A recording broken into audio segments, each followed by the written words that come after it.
Okay, before we start with today's video, we have to ask a couple questions. Do I like trains? He needs some milk. Do I like construction and management sims?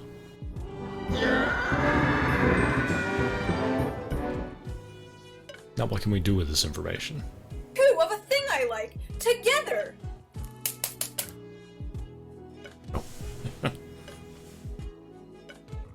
Well, it does have them. Factorio. And today we'll be playing with rail signals and trains in Factorio.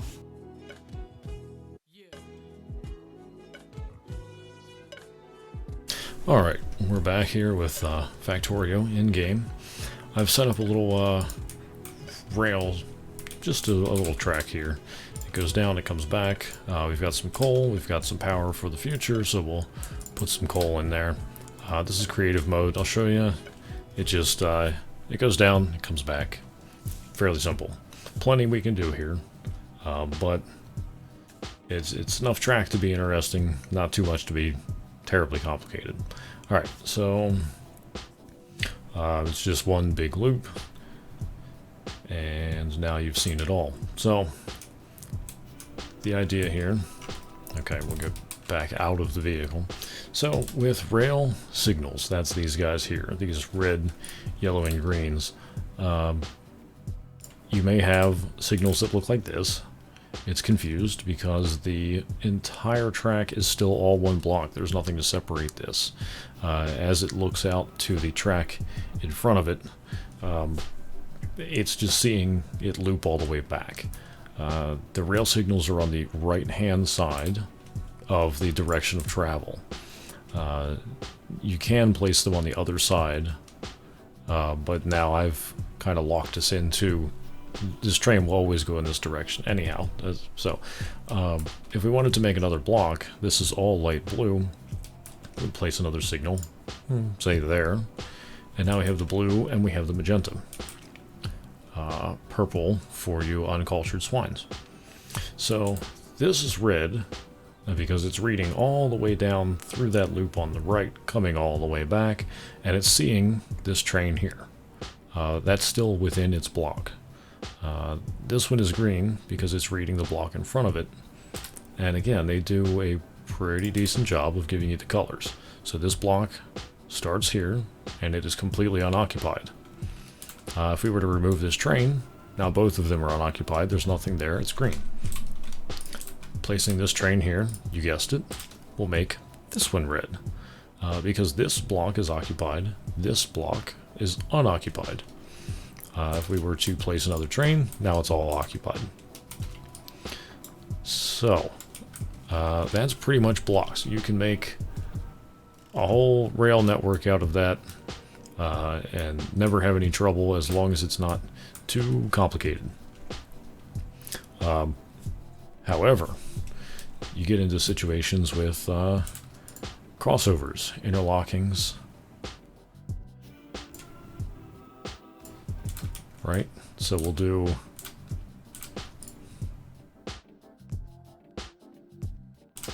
there. Now we have a diamond crossover.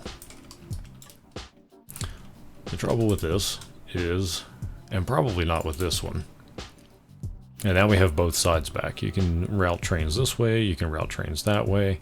Once you place one down, they can't go in the direct. They can. That'll be another time. So if you want to see if the interlocking is open, you could place one here and then place one here, right? But it's confused. Now, why is it confused? This should make perfect sense, right? You're traveling in this direction. You can only travel in this direction because you only have the signals on the right. This signal is on the right, so you're checking to see if this is open, you're checking to see if this is open. These rails being connected, it's also checking all of everything. What you need to do for interlocking is you want to check if this is open, but you also need to separate your blocks. So you would need another signal here and another signal here. this now creates, oh, I just had it. This now creates separate blocks. So you have one block to the right of the crossover, you have one block to the left of the crossover, and the crossover itself is one giant block. This does work, and in this configuration will not allow the trains to go the wrong direction. This is not a valid route. You actually cannot use this interlocking as designed, because it would be impossible to go in reverse direction.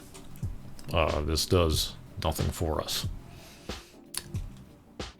However, you can place a signal on the other side. And by placing a signal on the other side, now you can come in. Let's just place a train down, right? And we'll give it some fuel. So it is possible to come in here. Now these are red because in this direction of travel toward the right, it is occupied. And in this direction of travel to the right, it still goes all the way down, loops around. This block is now occupied. We're showing a green signal for this train because everything to the left is unoccupied. But you can come in, you can go through, here's a green signal, you can cross that signal, and you're good. A rule to remember in Factorio is that trains with a signal on the left, we'll treat that as a one-way. So if you were to have a signal here, this train will not automatically cross this signal. It treats it as a one-way, it's blocked. You have to have the one on the right. So if you want them to cross a signal that is designed for both ways of travel, you need both signals. Well, that's all fine and good. But now you may have trains in some odd configuration where they're all blocked, right? This one is green and this one is green. Well, now nobody can go. Everyone is showing the correct signal, but there's no way to get out. Well, when one of these trains moves forward, we'll pop ourselves in this one here. You move forward, you've crossed a green signal, you should be able to go somewhere. It's not possible. So what you need in this situation is a way to check if you have the ability to also leave this intersection. And that's where we have, I prefer to think of them as pre-signals. That's not what they're called. They're called chain signals. And a chain signal will monitor the status of the signal that's in front of it. This creating a block kind of creates a block, yes. However, this now goes red, even though this block is unoccupied. Chain signals do not read blocks. Chain signals read signals. So, the rail signal itself will read if a block is occupied. The chain signal will read if the signal is red or if it's green. This will repeat what's in front of it. How is this helpful? This is extremely helpful in the case of, say, interlockings or crossovers. So if you want to see if you have a route that's possible, let's keep it kind of simple here. So you would place a chain signal here, a chain signal here. So now this is green. This is showing that you can come in and you are able to leave. There is an empty block for you to go into. These are now red, but you can go into the interlocking. The trouble is, this block here is still one whole giant block, and it is occupied. Same as we did, we came through and sat there. Sitting here is the same as sitting there. The rail does not care. It could be 100 miles long. If it's in the block, it's in the block. So this is saying, stop here, wait there, because you don't have the ability to go through and out the other side. If you can go through and you can't go out the other side, you're fine. So give it another block. You give it another block. Now this is green. Now those are green. You have the ability to enter and exit. And this is extremely helpful for setting up if you want multiple trains to go through, or if you want to see if it's possible for you to have an exit path. You've essentially created a path signal. This is now red, but these two don't care if you come in, because you can leave. You're not going to jam the whole thing up. Let's see, what else do we have? Sidings are another good one. Sidings are a place for you to pull trains off. So we'll say it's about that long there. So this would be a siding that, and this is double track. In double track, you would have trains operating on the right, in the right direction. It's the same as street traffic, right? So you're going to be traveling left on this one, and right on that one. It'll look like this. That's double track. Okay, so anyway, nope, clear those because they're fouling the block. That should never happen. That's two trains in the same block. Anyway, you want to make sure that you can go in, right? So you want to see if it's occupied. You also want to see if this is occupied. Now it's confused because there's no additional blocks. Let's just give another block down here. They'll stop flashing and stop bothering me. Okay. So this will see which one of these tracks is occupied. If you put a train on one, it doesn't affect the other. No, it does. Okay. Right. So here, a chain signal will tell us if this is occupied. So not only is this turnout clear, but also this next block is clear. Move this train off of here. So if you were to bring a train off of mainline, let's clear this out too. You brought a train off of mainline, it's sitting here, it's waiting to go out. This is occupied. This one's still clear. Mainline is still free and clear. No problems.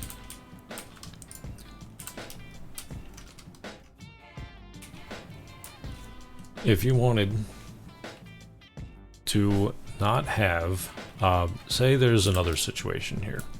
You've got another train on mainline, right? Well, now you've got a red signal here, a red signal here. This train will go up to the signal and say it wants to use this, right? And let's go ahead and give it another situation. It pulls up and now it's blocking the main line. You're blocked anyway. This train is, say, disabled, or you have extremely long blocks. You can actually avoid having any of this nonsense going on. Of course, we're going to do that with a chain signal. Chain signal will tell us that it's not possible to go that far. You can restrict where your trains go by using chain signals without affecting the blocks. So if you don't want to add another block, but you do want to hold trains at a specific point, you can use a chain signal. Effectively what that will do is any automatic route train will stop here instead of stopping in the turnout. So no matter which one of these clears up first, if this train leaves out first, or if this train leaves out first, this one will take its spot instead of dedicating itself to a single line, and this one could leave, and now you're waiting on this other train for ages. This will hold here until either one of these is clear. So that's a effective use of chain signals.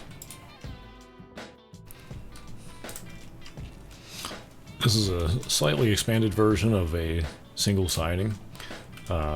So you want to see which ones are occupied. You can just simply put these at the front of each one of these entrances here, and then check to see if the main line is open by using a signal there. And then you do here want to hold the trains further back so that they don't select, say, this first one and get stuck in. You just put a chain signal there. So, and it's upset because all of this is still one block. Main line also needs its own signal. Every possible route that you could have, including the main line, must have a signal. And you'll see them flash and do all of that. If you were to, you know, just think, well, it's a straight track, why does it need a signal? You can hold a rail signal and the game will show you, well, it's all one block, that's why. You should always see the break mark there at each one of your signals. If you don't, just trace it back and just see, yeah, well, there's a signal there, okay. We're not to this yet. You know, this entrance, it doesn't have one, there it is, boom, okay. So then you're good. So this is its own block, but they won't enter that block unless one of these signals is clear. And the same thing, you don't want the trains moving up to a red signal. If this was a red, let's go ahead and make it a red. So this is a red. This train gets done loading here, and it decides, well, it's my time to go, and goes out here to the main line. Well, now it's blocked, and you've got other trains that are sitting, and that may be fine. But instead, what is probably the smarter option here is to, again, use the chain signals, and they can be wherever. Just for convenience, I'll put them there. They're not going to affect each other. And now you have a block here at the end, which is showing all red for the chain signals because of this red, so they will not block each other. And then you have these here saying that these sidings are open. By removing that train there, now they all become green, unoccupied, and you could load them individually. As you do that, these will be blocked off.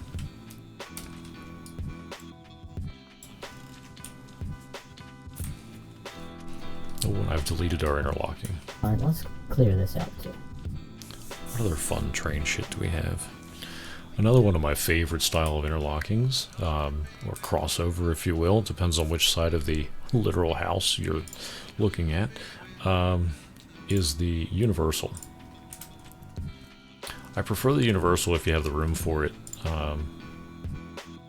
It just makes a lot of sense. So, with the universal here, you can go from this track to that track, or from this track to that track, in both directions of travel.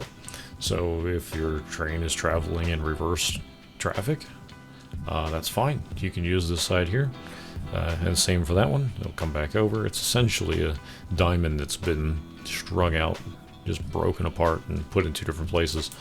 It makes signaling a lot easier, in my opinion. It's not so compact. That's pretty easy to think about. Okay, so if you're in here, you want to see if this is open. There you go. If you're in here, you want to see if this is open. If you're in... So, if you cross over, you want to see if this is open. And if you're here and you cross over, you want to see if this is open. And it's actually not thrilled about that. That's fine. We can place these signals here. So, it's a little dirty, but okay. So, this will kind of work.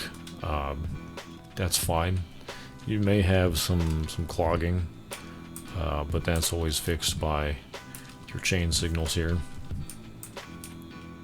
You can add chain signals. Now this one already has this chain signal. This chain signal will be... so now actually, so here's a fun use case. Not only will these chain signals be monitoring is the main line open, but also is this interlocking open. So they'll sit here, not until main line is clear, not for this block. they will sit here until there's a free path on this block or this block. That is whenever they will go. So if you have, say, a siding or a, you know, you've got some industry or something over here that's a single track, and you want to, never actually tried to put them that way. Well, if you have some station over here,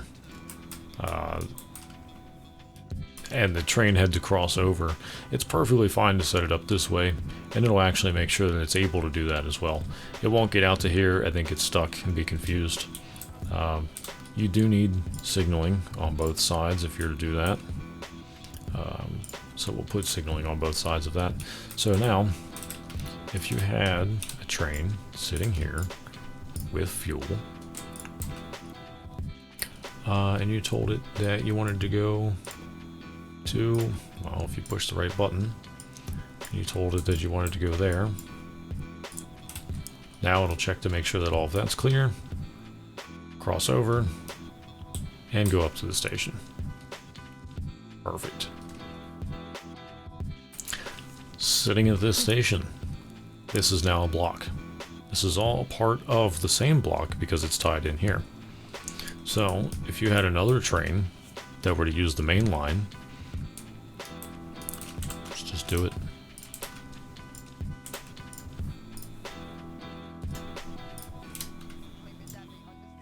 If you wanted to go here, it would move up and it would stop. It's not able to complete that last little bit because this train is sitting here. It's not the same. It is clear. What you need to do is put a rail signal there. Now it can move up. This will separate another block and will allow this train to check to see if it's able to leave.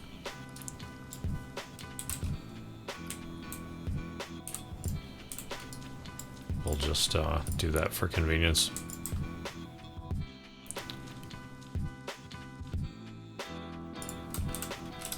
So now this train can leave. Make his way back to the main line. There you go.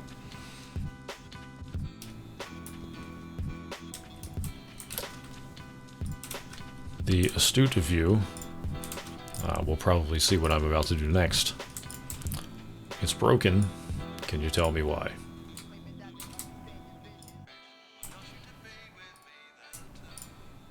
I already put it in. Okay. No path. Well, it just came from there. How does it not have a path? This is acting as a one-way. It can only leave. It cannot go in. Need the second signal. Once it has the second signal, so it must pass a signal on the right. That one way will cause a lot of problems.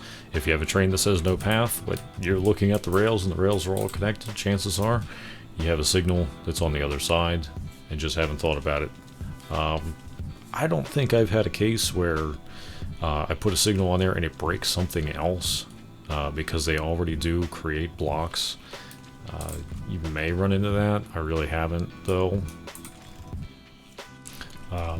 So let's go ahead and give this thing some stations. All now have the same name. So these trains now should have no issues. If we added, say, this station, then that station, then this station, and just had them go around, shift, right click, same as you would copy anything else, like your assemblers. You can give them all the same orders, and then just switch them over to automatic.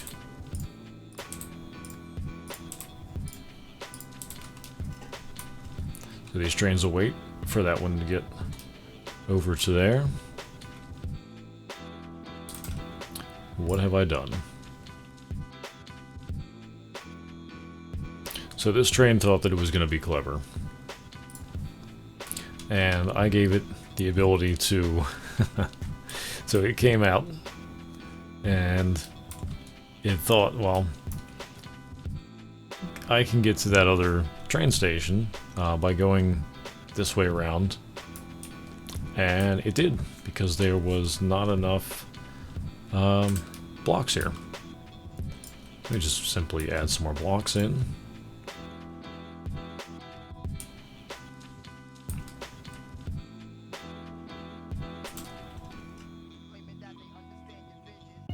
And this will create a one-way, which would have solved that issue. Now it has no path because it can't go backwards the way it wanted to. It wanted to go all the way down and come back around, hit this crossover, and then continue on, because I gave them all the same.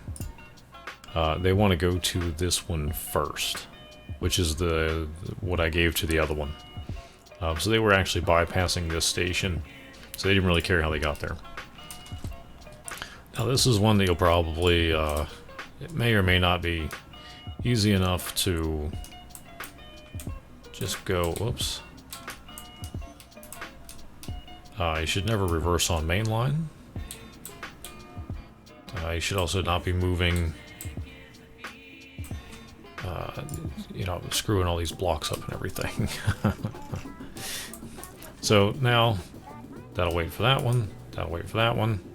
This will wait for this one, and I don't have any signaling that's further down that way, so that was actually waiting for this train.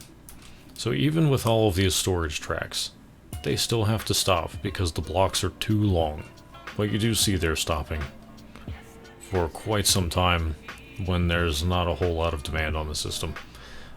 You want your blocks to be more. What did he say? Than you have trains. You want there to be more blocks, so more places for trains to go. You'll avoid things like this. Does it work? Yes. Is it horribly inefficient? Also yes. And doesn't have to be either. A couple of things. You could route around the interlocking. Another issue that they're stopping is when a train is coming through on this main line here, and they're in the interlocking, this one cannot move. You can easily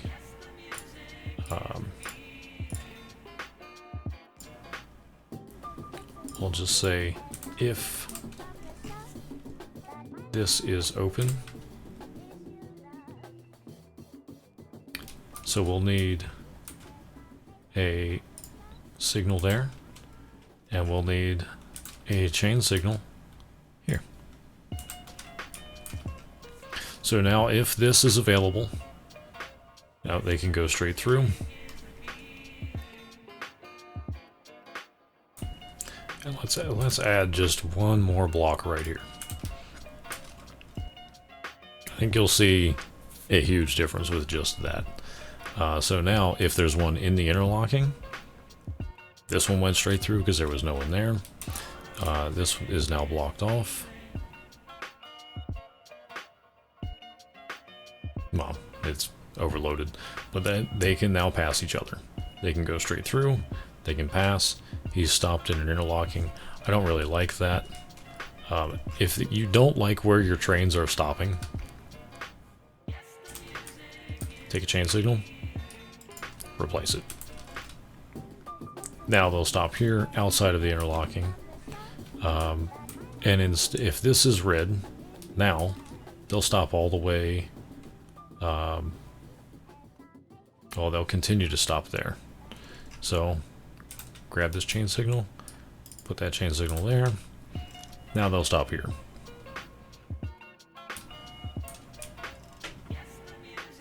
Have I broken it? No, not yet. Working on it. It's getting close. I think I'm one train away from this being very broken. So here, you have a red signal because they're using this interlocking. They're going around. If there was nowhere for them to go, they would actually stop here instead. and that's red.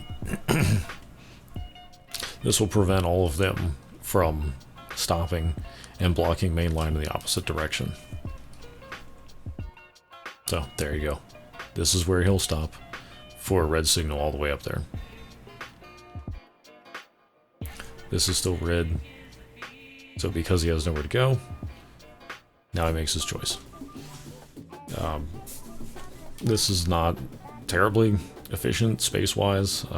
You can make it a little bit tighter, but that's probably going to be one of the best things to keep mainline flowing in the opposite direction, is just to build in a bypass.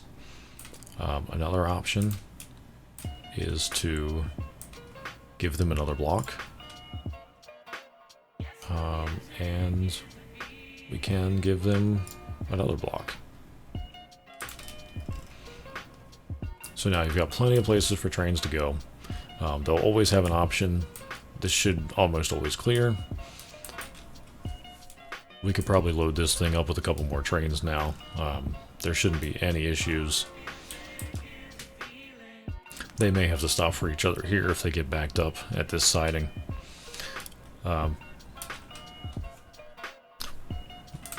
We could even branch this off. I know it will be very upset, but that's fine. So, what do we want to do? We want to hold them here. I actually don't mind holding them on the main line for this one.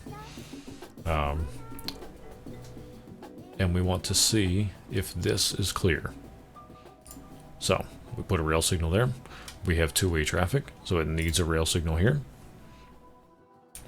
This now is almost its own block. So, a chain signal, because that's where we want the trains to stop. And we can chain signal here. So, if this is clear, then they can continue on. No problem. And now this is obsolete.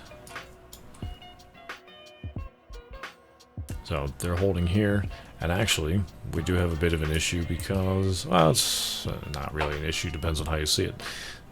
This is also as a chain signal, so they're stopping here for this red. All of that. So, I mean, it's not bad, but just where do you want them to stop? You know, do you want them to stop in the interlocking? Probably this interlocking would get taken out. That's how you would solve that. Instead of having them cross over here, have them cross over somewhere else. Okay, when I first started out, I did not think this was going to be a 35-minute video on rail signals, but it is something that I kind of think is a little fun. And if it's well received and you want me to continue on, I can continue on into the more advanced and fun stuff. Hopefully this gives you some kind of a basic understanding of how the signals work and how you can build your own. If you like it, leave a comment down there and I'll read it and we can continue on. Leave me a like and maybe subscribe and hit the notifications so you can see when the next one comes out. Alright, thanks. Bye.